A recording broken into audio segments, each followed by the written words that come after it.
Nos ancêtres de la vallée du Nil considéraient les astres célestes comme des expressions visibles d'Imana. Ils furent les premiers à étudier leurs mouvements, à nommer les constellations, à mesurer le temps et à établir un calendrier de 365 jours grâce à leurs observations du cycle solaire.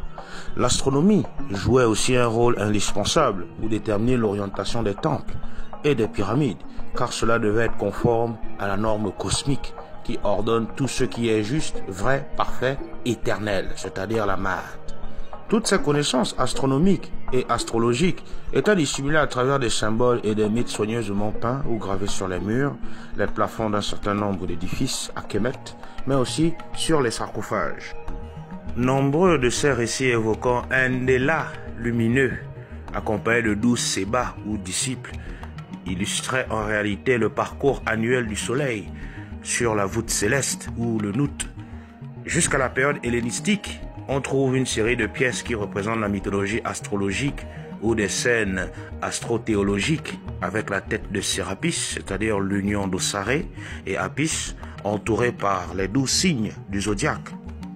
Il est donc évident que ces métaphores astrothéologiques étaient bien connues des scribes Hyksos, avant et durant la période où ils l'ont intégré dans leur propre corpus théologique et dans leur iconographie qui s'est développée en grande partie au cours du IIe siècle. On peut également démontrer que l'astrologie kémite est à l'origine même des textes bibliques. Par exemple, si nous prenons le cas du personnage de Jésus, le sens astronomique derrière l'histoire mythologique de ce dernier est très révélateur. Jésus est le soleil selon la Bible. Preuve en est, dans Jean chapitre 1 verset 5, il est dit « Dieu est lumière ». Et dans Jean chapitre 8 verset 12, il est dit « Je suis la lumière du monde ».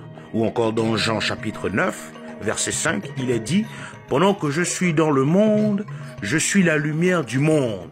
Or, Jésus est fils de Dieu et Dieu selon la Bible.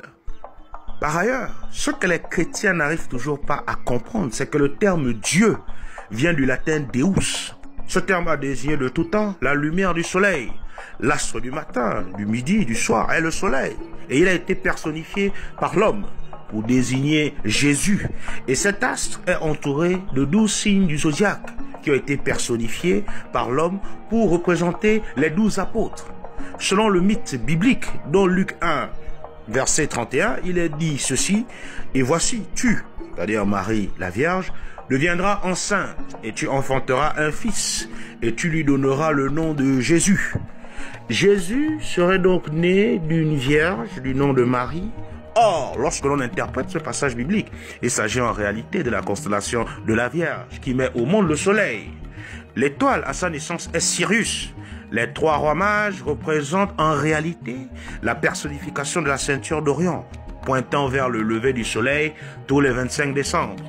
Les mythiques passages bibliques que l'on trouve dans Jean, chapitre 2, versets 1 à 12, il a dit que Jésus aurait transformé l'eau en vin. Mais en réalité, ce prétendu miracle ne reflète qu'en fait le soleil créant la pluie, mûrissant le raisin sur la vigne et fermentant le jus de raisin.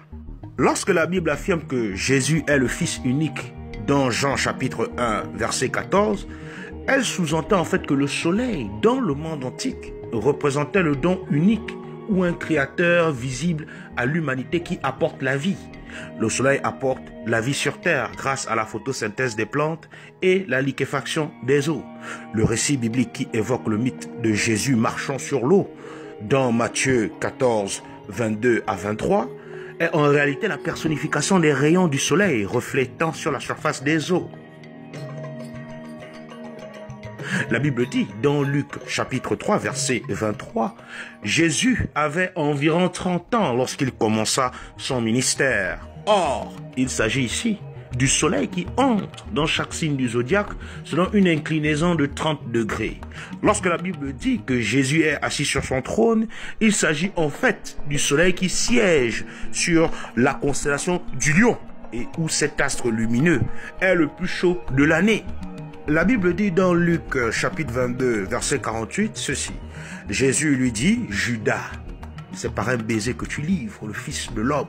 Ce fameux baiser de Judas est un acte qui symbolise le moment où le soleil passe devant la constellation du Scorpion et recevra la piqûre du Scorpion ou le baiser de la mort. C'est même à ce moment que le soleil, ou plutôt Jésus, est condamné crucifié, car il se dirige vers le solstice d'hiver et perd tous les jours un peu plus de sa vitalité. Symboliquement parlant, le soleil se meurt. La crucifixion est la personnification du solstice d'hiver, le soleil mourant à partir du 21 décembre, et pendant 3 jours, donc les 22, 23, 24 décembre, il est situé sur la constellation de la Croix du Sud. La Bible nous dit également dans Matthieu chapitre 28, versets 6 à 7, « Il n'est point ici, il est ressuscité, comme il l'avait dit. Venez, voyez le lieu où il était couché, et allez promptement dire à ses disciples qu'il est ressuscité des morts. » En réalité, ce passage décrit en fait que le 25 décembre, le soleil situé sur la croix du Sud se décale d'1 degré cette fois-ci vers le nord, présageant les jours plus longs, la chaleur et le printemps, ou plutôt le salut.